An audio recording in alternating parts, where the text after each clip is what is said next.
we have a pretty limited land base that we grow our animals on. We have a 5-acre property, but about an acre and a half of it is taken up with buildings and the house.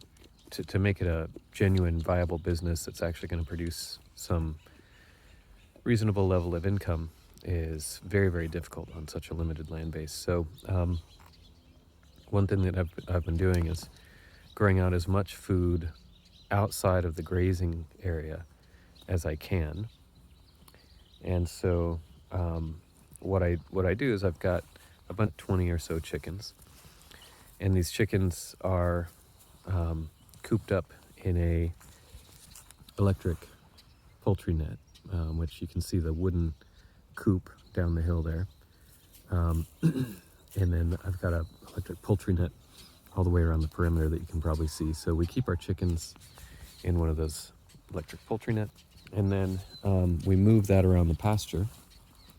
And so you can see that as we move it around the pasture, they leave their droppings and fertilize, and they beat down the weeds and everything. And so that basically opens up land where we can grow food for the animals as well. So you can see here, I've got this ornamental corn. It's painted, it's glass gem corn. And, we'll use the corn itself. We don't really feed the animals grain, but we'll use the corn itself for making cornmeal and, cornbread, tortillas, things like that. I think you can also use it for popcorn. And then the corn stalks can be fed to the animals. So, of course, by the time the corn has produced its actual seed, the ears of corn, a lot of the nutrition of the plant goes into making the seed, so it's not super nutritious, but it is at least, some nutrition for the goats. And as you can see, it makes great use of vertical space. So this is toward the end of June here in California. You can see this corn is already quite a bit taller than I am. It's probably 8 feet tall at the tallest. And so we're making great use of this vertical space. And looking back on it, I realized that I could have planted this corn even closer together. And I regret not having at least like one more corn stalk in between what you're seeing here. And I think I probably could have doubled the production out of this one small space. But anyway, this is all based on that chicken system where the chickens came in, they beat down all the weeds, just like you're seeing here. Nice open area. And I went in there with the wheel hoe, cleared out all the weeds. It's nice and fertile. And so you can see the corn, there's a pretty stark difference from this side over to this side. And the difference between these two is that this is an area where the chicken coop was, the chicken poultry netting and everything. And this is an area where I just cleared the weeds out, and we didn't have the chickens on there at all. So you can see it's 8 feet tall over here, and it's only about 5-6 feet tall over here. Pretty stark difference. And so it makes a big difference, and it's something that we would do regardless of whether we were planting a vegetable garden, as we would be moving the chickens around regardless. But now we get to capitalize on that by growing our garden in the areas where the chickens have been. So you can see all the droppings here. We also, you can see the wooden coop that we move around. I just pick that up with the tractor. Whenever I want to move the chickens, I just pick that up with the tractor. I lock the chickens in there the night before. Each of those wooden panels that you see on there has a little latch. So I just latch that the night before. The chickens are locked in there for the night. And then in the morning I bring out the tractor, take down the fence, move the chicken coop. And so that coop also has quite a lot of chicken droppings in it. And so I can scoop those out with a little bucket and throw those in around the plants. So I just did that yesterday with these plants here, since these aren't growing as well.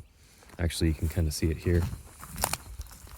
So yesterday I took a bunch of the chicken droppings out of the coop, tossed it in, and so now these have been fertilized, so hopefully the growth rate will pick up, and we'll get more corn and more forage for the goats. Here's our chicken setup. You can see They've been here for quite a while, so I'm getting ready to move them. But you can see the chicken coop there, got a little entryway here, and then you can see some of the droppings in there. They've got a roost up above, and then whenever I need to, I can open up this flap here to get in there to get the eggs. This flap down here, I can use that to clean out the droppings. You can see my little bucket with my trowel there that I scooped the droppings into. And it's on these 4 legs here, so I can easily come in with the tractor, put the forklift attachment on the tractor, use that to lift the coop and move it to its new location whenever I'm ready to move it. You can see they beat down the weeds pretty well, and you can see all the droppings.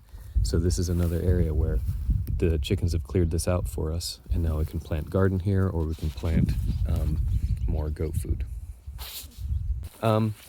Another thing I do, so this seed here was basically free. Glass gem seed, if you buy it, in a seed packet, it's very expensive. So all you do is you just go to the store. In November, they'll have decorative ears of corn for your dinner table or whatever decorations that you want to do, and that's usually glass gem corn. You can buy an ear of it for like $2, and it's got hundreds and hundreds of seeds in it. So this seed is extremely cheap. Another thing I did is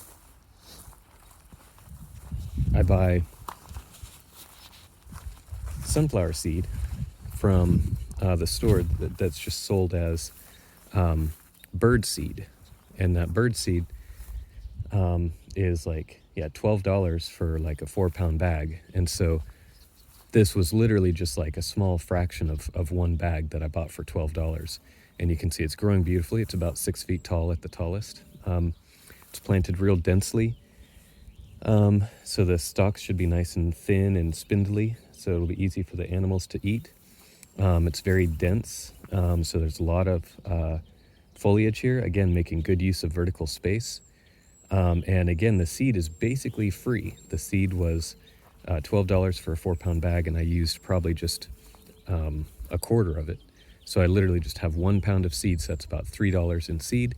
The main expense here is actually water. Our water is pretty expensive here. So the seed is essentially free, and all that I have in it, it really is just the water that I need to water the plants. And I'll come in and periodically throughout the season, especially as we get later into the late summer and fall, I'll be harvesting, say 20 of these per day to include with the animals alfalfa that I feed them. And so that will reduce our feed bill on the order of a couple of flakes of alfalfa per day. And that really adds up. If you're doing that day after day after day, you're cutting out, say, 2 flakes per day of alfalfa. That's basically something on the order of, we'll say, $3 per day. And so if you do that for the whole month, you saved $90 a month. And if you do that for 3 months, you've saved yourself $270 just by planting, 1 pound worth of seed that was almost free.